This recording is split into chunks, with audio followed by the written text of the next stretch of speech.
women have a particular way, and we have a particular way of responding where they can manage our behavior by getting us to feel ashamed. Again, that's just my opinion, but let's talk about the messages that come down to us as men from certain segments. So let me tell you about my favorite gender studies essay. This is one you might have seen. It came out in 2018. It was written by a gender studies and sociology professor out of Boston. Her name is Susanna Dunita Walters. And this was published in the Washington Post, which is not a small outlet. And the name of the essay, the opinion piece, was called "Why Can't We Hate Men?" You remember seeing that? It's such a subtle title, right? It doesn't take anything. It's like, a bridge too far. What does that mean? Allow me to investigate. No, this is just club you over the head with "you're despicable." And in this essay, Susanna Walters, by way of context, she wrote this shortly after the Harvey Weinstein stuff came out. And Harvey Weinstein is the king of scumbags, absolute dirtbag. But, allegedly, I guess I should say. But Susanna Walters starts out her essay saying, "I'm not mad about that because you're all scumbags, and you have always been scumbags. And you're worthy of our hatred. You're worthy of contempt." And the essay itself, like I said, it's kind of unhinged, it's hard to follow, it's irrational, but the message is very honest. The message is that she's demanding something in particular because we are so contemptible. And what is she demanding? She gets to it in the last paragraph. She's not demanding opportunity, because it would be absolutely absurd for someone in her position, cushy job, high pay, can't get fired, doesn't really need to produce anything other than angry words. It would be absurd for her to say that she lacks opportunity. And everybody knows that there's nothing stopping her from getting a real job. She could go out into the marketplace and compete with everybody else, and she would probably enjoy a competitive advantage because of her demographic features. And everybody knows it. So she's perhaps wisely, if she's this wise, she's not demanding opportunity. She's demanding something different. She's demanding that we all sit down and shut up. So let me read you her last paragraph, her closing argument. This is where she tells us what she would like from men like you and me. All right, yada, yada, yada, you're all despicable.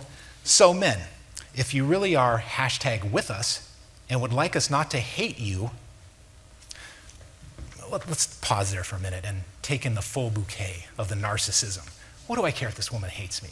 Even if I do care if she hates me, there's nothing I can do about it. There's no alternative, because anything I do to try to repair it's only going to make it worse, because she's on a mission to hate me. But I'm aware that this sort of manipulation does work on certain men, and probably most men at some point in their lives. There was a point in my life where this might have worked on me.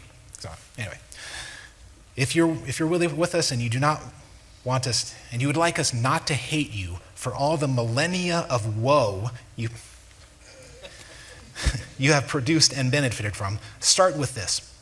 Lean out so we can actually just stand up without being beaten down, because she's so beaten down, this poor woman.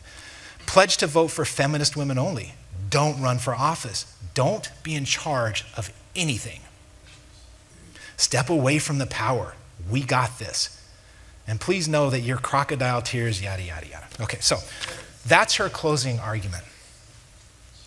She wants all of us to know that we're despicable. She wants us to sit down and shut up and just hand her whatever it is she thinks we possess that we can hand to her. And it's no coincidence that her weapon of choice is what? Shame. Shame on you. Sit down. Shut up. Don't take up any space in the world. So why am I discussing this as I'm discussing bringing women into our lives? How does this all come together? Well, you remember that Peter was powerless when he chose Eudoxia. He didn't choose Eudoxia, actually.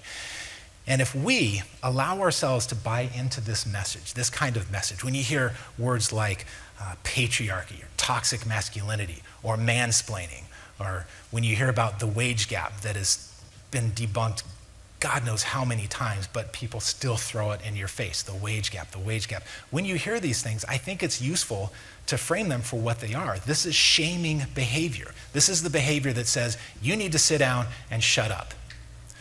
Well, I don't know about you, but I am not going to stifle myself just because some miserable, no-account gender studies professor insists that I do it. I have work to do. And if she's troubled by that, she can take it up with her cats. I don't care. But I know that there are men out there that don't feel that way. There are men who are retreating from relationships and retreating from education and careers.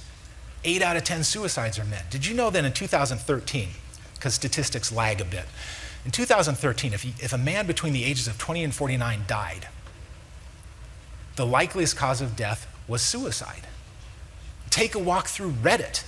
Look at the hopelessness and the nihilism that exists there, the hopelessness around women in particular.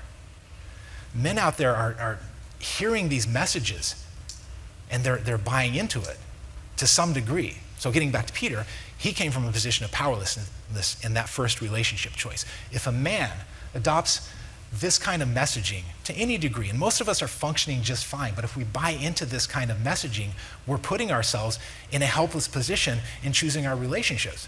Because we're saying to ourselves, well, I'm a piece of shit, so I guess my relationship to women needs to be one of apology and supplication and mother may I.